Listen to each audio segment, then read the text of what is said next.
নমস্কার সুপ্রিয় আমার ছাত্রছাত্রী, তোমরা কেমন আছো? আশা করি সকলে ভালো আছো। আজকে নিয়ে এলাম বাংলা ব্যাকরণের 13 নম্বর ক্লাস। চলো বেশি কথা না বলে ভিডিও শুরু করি।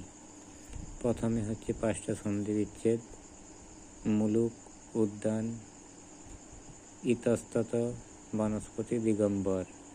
এরপরে আছে পদ পরিবর্তন 5টা: মাঠ, বন, বাষ্প, পানি, ফুল।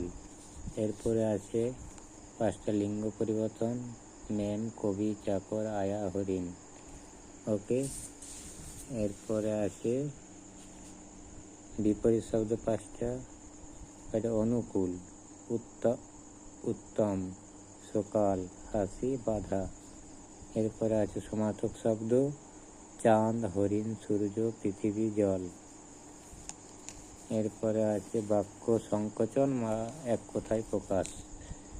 এখানে বলেছে 1 নম্বরে উটের মতো কপাল যার, যা ছুটে চলেছে, যা ঘুরে বেড়ায়, চক্র আকারের ন্যায়, জলে ফুটে যা। ওকে। এরপর হচ্ছে বাক্য রচনা। 5টা: বর্ষা, চাষি, পৃথিবী, দ্বীপ আর সূর্য। এরপরে হচ্ছে বর্ণ বিশ্লেষণ, যেমন বর্ষা, রাজা, হরিণ, ইলিশ, মেম। এই পর্যন্ত। এরপর আমরা একটু পরে উত্তর নিয়ে আসছি। তোমরা খাতা পেন নিয়ে চটপট শুরু করো এবং যেগুলি আমরা নির্ধারিত করে যাব সেইগুলির উত্তর কমেন্ট বক্সে পাঠাও। আজকের কুইজটি হলো, হাজার হাতির দেশ কোন শহরকে বলা হয়? চলো ভিডিও শুরু করি। আবার উত্তরগুলি নিয়ে এলাম। মুলুক, এটা তোমরা করবে 1 নম্বর আর 2 নম্বরেরটা। ইতস্তত, ইতযুক্ত তত, বনস্পতি, বনযুক্ত পতি, দিগম্বর, দিকযুক্ত অম্বর, দিগম্বর। যদি আমার ভুল টুল থাকে মার্জনীয়, তোমরা কমেন্ট বক্সে জানাও। এরপরে পদ পরিবর্তন: মাঠ মানে মেঠো, বন বুনো বা বন্য, বাষ্প তোমরা পাঠাবে, পানি তোমরা পাঠাবে।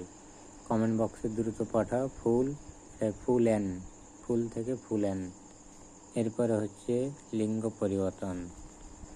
আমাদের মেম, মেম মনে হচ্ছে সাহেব, মেম স্ত্রীলিঙ্গে, সাহেব হবে পুলিঙ্গে।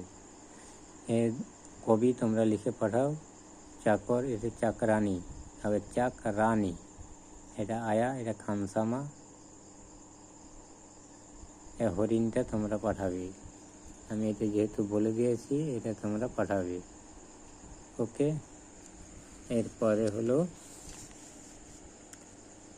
এরপরে বিপরীত শব্দ, এটা তোমরা অনুকূলটা পাঠাও আর বাধা।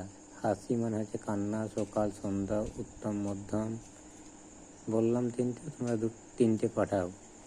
এরপরে চাঁদ তোমরা পাঠাবে। হরিণ, এটা মৃগ। এটা সূর্য তোমরা পাঠাবে সমার্থক শব্দ বা প্রতিশব্দ। পৃথিবী মানে ধরা। জল তোমরা পাঠাবে লিখে। সর্বোচ্চ উত্তরদাতাদের নাম ঘোষণা করা হবে পরের ভিডিওতে।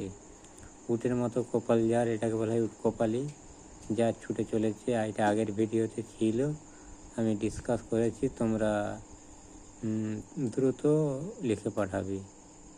যা ঘুরে বেড়ায়, ঘুরন্ত, চক্র আকারের ন্যায়, এটা তোমরা পাঠাবে। জলে ফুটে যা, তোমরা পাঠাবে। ওকে। এরপরে বর্ষা, বাক্য রচনা, যেমন বর্ষা, আষাঢ় শ্রাবণ, এই 2 মাস মিলে বর্ষাকাল। বা বর্ষাকালে প্রচুর বৃষ্টি পড়ে, বর্ষাকালে বৃষ্টি হয়। চাষি, চাষিরা মাঠে কাজ করে, সকাল থেকে সন্ধ্যে পর্যন্ত চাষিরা কাজ করে। পৃথিবী তোমরা পাঠাবে। দ্বীপ তোমরা পাঠাবে সূর্য, সূর্য পূর্ব দিকে ওঠে। এলো বাক্য রচনা। বর্ণ বিশ্লেষণ আমি করে দিয়েছি, দেখো। ওকে, আমি করে দিয়েছি, 3টে করেছি। তোমরা তোমরা এই দুটো তোমরা করে পাঠাবে, রাজা আর ইলিশ।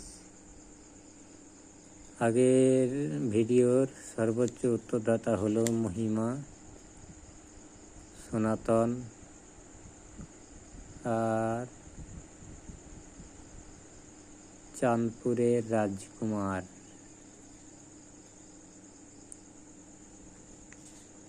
আজকের আবার বলছি, আমাদের কুইজটি হলো হাজার হাতির দেশ কোন শহরকে বলা হয়। তোমরা দ্রুত কমেন্ট বক্সে উত্তর লিখে পাঠাও। সকলে ভালো থেকো, সুস্থ থেকো, সুন্দর থেকো। ধন্যবাদ। চ্যানেলের সাথে থেকো, চ্যানেলটি সাবস্ক্রাইব করো। এরকম নতুন নতুন ভিডিও পেতে ফলো করো।